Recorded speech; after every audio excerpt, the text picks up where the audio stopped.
बात करते हैं। गुड आफ्टरनून जतिन, आप बताइए कौन से स्टॉक्स पर इस पर आपकी नजर है। और जतिन से ठीक पहले सचिन, जतिन हमारे साथ थोड़ी देर में जुड़ेंगे। सचिन, आपकी तरफ से stock specific recommendation, closing trades बताइए। Good afternoon. Afternoon to all. Well, मेरा पहला क्लोजिंग ट्रेड यहाँ पर रेन इंडस्ट्रीज में रहेगा। ओवरऑल अगर देखें डेली चार्ट्स पर एक inverse head and shoulder patterns के ब्रेकआउट्स आज कंफर्म होते हुए नजर आ रहे हैं। स्ट्रेंथ स्टॉक के अंदर बनी हुई है। पिछले 2 ट्रेडिंग सेशन से वॉल्यूम भी गेन होते हुए दिखाई दे रहे हैं। मुझे लगता है एक अच्छा स्पर्ट कमिंग डेज में यहाँ पर देखने को मिल सकता है। तो रेन इंडस्ट्रीज में बाइंग की सलाह रहेगी at current market price. Lower side में एक स्टॉप लॉस मेंटेन करना है 137 का। अपसाइड पोटेंशियल टारगेट 152 तक देखने को मिल सकता है। मेरा दूसरा स्टॉक यहाँ पर एमसीएक्स में रहेगा बाइंग के लिए। बिकॉज ओवरऑल देखें डेली चार्ट्स पर एक स्लाइड करेक्शन के बाद में स्टॉक वापस से रीगेन होता हुआ नजर आ रहा है। एक स्ट्रेंथ कंटिन्यू करता हुआ दिख रहा है। आज के ट्रेडिंग सेशंस में भी अगर हम देखें तो एक अच्छी स्ट्रेंथ स्टॉक के अंदर बनी हुई है। एंड डेली चार्ट्स पर एक पीनेंट काइंड ऑफ फॉर्मेशन यहाँ पर बनते हुए दिखाई दे रहे हैं, which is again bullish continuation patterns और इंडिकेट कर रहे हैं फर्दर स्ट्रेंथ को। तो मुझे लगता है यहाँ पर भी एक अच्छा स्पर्ट देखने को मिल सकता है कमिंग डेज में। सो एमसीएक्स में बाइंग की सलाह रहेगी at current market price. Down side में एक स्टॉप लॉस 5250 का मेंटेन करना रहेगा। यहाँ 2 टारगेट सजेस्ट करूंगा। पहला टारगेट होगा 5520 का और दूसरा टारगेट 5600 तक के लिए देख सकते हैं।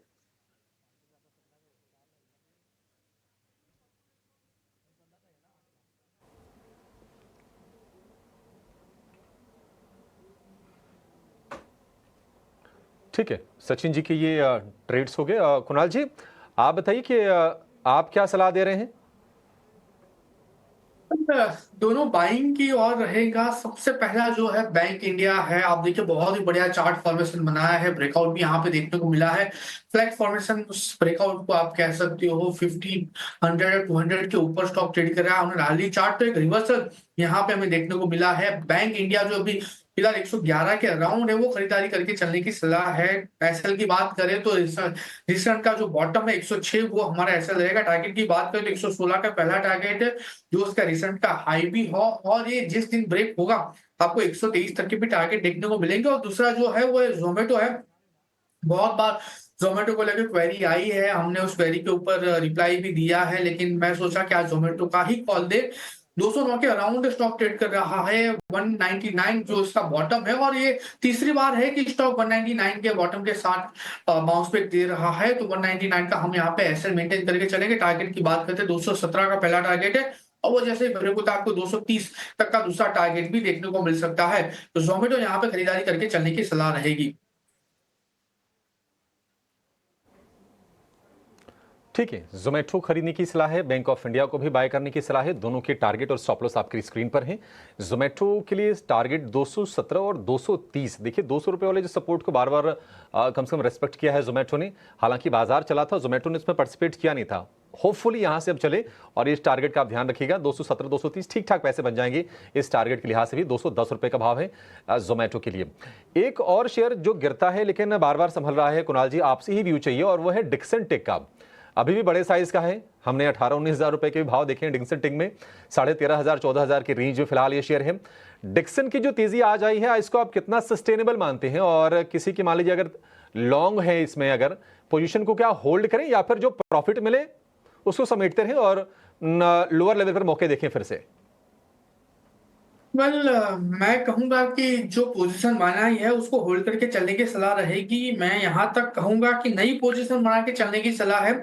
लोअर लेवल पे ऐसे थोड़ा सा बढ़ाएगा 12,700। तो ऐसे अमाउंट भी बढ़ी है तो 12,700 का हम यहाँ पे एसएल मेंटेन करके चलेंगे। और स्टॉक फिलहाल 13,400 के अराउंड है। यहाँ पे खरीदारी करके चलने की सलाह है। 14,700 पहला टारगेट है और जिस दिन ये लेवल ब्रेक हुआ आपको वन वे डायरेक्शन में 2,000 पॉइंट का उछाल देखने को मिलेगा। यानी कि 16,700 तक की भी लेवल स्टॉक दिखाने के लिए रेडी हो सकता है। तो इसमें घबराने वाली कोई बात नहीं है। 12,700 के एसएल के साथ प्रेजेंट लेवल पे पोजीशन बना के चलने की सलाह रहेगी। एक्सपर्ट से लगातार मार्केट पर उनका एनालिसिस हम जान रहे हैं। और इसी कड़ी में हमारे साथ अब जतिन गेडिया भी जुड़ गए हैं मिरर असेट शेर खान से। जतिन, गुड आफ्टरनून, स्वागत है आपका ईटी नाउ स्वदेश पर। मार्केट को आज किस तरह रीड कर रहे हैं आप, और सीधे आपके स्टॉक्स भी बताइएगा, कौन से स्टॉक्स हैं आपके रेडार पर। Good afternoon everyone. तो हमें लगता है कि कहीं ना कहीं मार्केट में एक इवेंट के पहले थोड़ी तेजी दिखने को मिल रही है। 23,100 का एक स्ट्रॉन्ग सपोर्ट है। हमें लगता है कि मार्केट ने वो रिस्पेक्ट किया है उस सपोर्ट को, और हमें लगता है कि अपसाइड की तरफ एक मूव देखने मिलना चाहिए।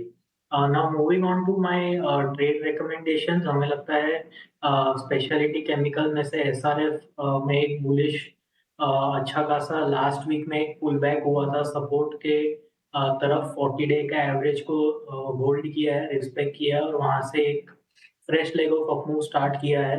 हमें लगता है कि एक साइड की तरफ एक मूव देखने मिलना चाहिए। स्टॉप लॉस रहेगा 2900 का और ऊपर में टारगेट रहेंगे 3055 और 3125 के। तो एसआरएफ पहला पिक रहेगा।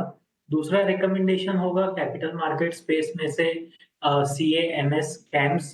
कैम्स में हमने देखा है कि पैटर्न वाइज एक बुलिश फ्लैग पैटर्न का फॉर्मेशन हुआ है।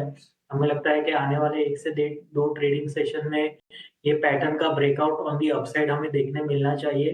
तो कैम्स लॉन्ग करने की सलाह रहेगी। स्टॉप लॉस रखना होगा 3648 का और ऊपर में 2945 के टारगेट रहेंगे।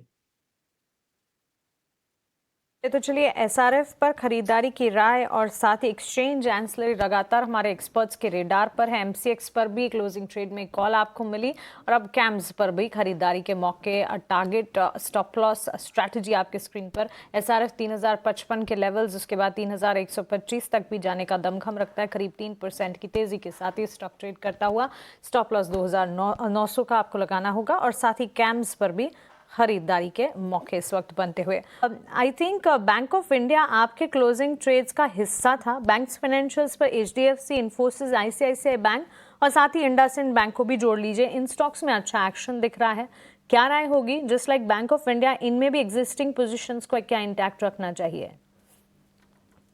Well, axis bank, IndusInd bank, अगर इनकी बात करें तो जिस हिसाब से एक्सिस बैंक में फिलहाल मोमेंटम हमें देखने को मिल रही है, मैं थोड़ा सा इसको साइड वाइज व्यू दूंगा क्योंकि कल के दिन में एक लॉन्ग लेग डोजी जैसी कैंडल बनी थी और आज उसी कैंडल के अंदर स्टॉक ने जो है अपनी मोमेंटम बनाई है। तो फिलहाल कोई खास व्यू नहीं बन रहा है, लेकिन मैं इतना जरूर कहूंगा अगर 1050 के अराउंड अगर ये स्टॉक आता है तो वहां पे आप खरीदारी करके चले, क्योंकि 1050 के पास बहुत ही बढ़िया सपोर्ट है और वहां से ये स्टॉक बाउंस बैक लेके आपको 1135 तक के लेवल दिखाने के लिए रेडी हो जाएगा। तो यहाँ पे प्रेजेंट लेवल पे पोजीशन बनाने की रिक्वायरमेंट नहीं है, 1050 के अराउंड ही बनाएंगे। और सामने अगर मैं इंडसइंड बैंक की बात करूं तो पहले भी हमने इंडसइंड बैंक पे बाय रिकमेंडेशन दिया था और आज भी जो व्यू है वो पॉजिटिव साइड का ही है, खरीदारी करके चलने की सलाह है। 700 के अराउंड इंडसइंड बैंक फिलहाल ट्रेड कर रहा है, यहाँ पे ही खरीदारी करके चलने की सलाह है। 670 के एसएल के साथ अगर मैं टारगेट की बात करूं तो जिस हिसाब से स्टॉक ट्रेड कर रहा है ऊपरी लेवल पे आपको 725 का पहला टारगेट है जो स्टॉक दिखा सकते हो और जिस दिन 725 क्रॉस होगा ये आपको 760 तक की भी टारगेट दिखाने के लिए रेडी हो जाएगा। तो इंडसइंड बैंक प्रेजेंट लेवल से खरीदारी करिए with strict stop loss of 7670।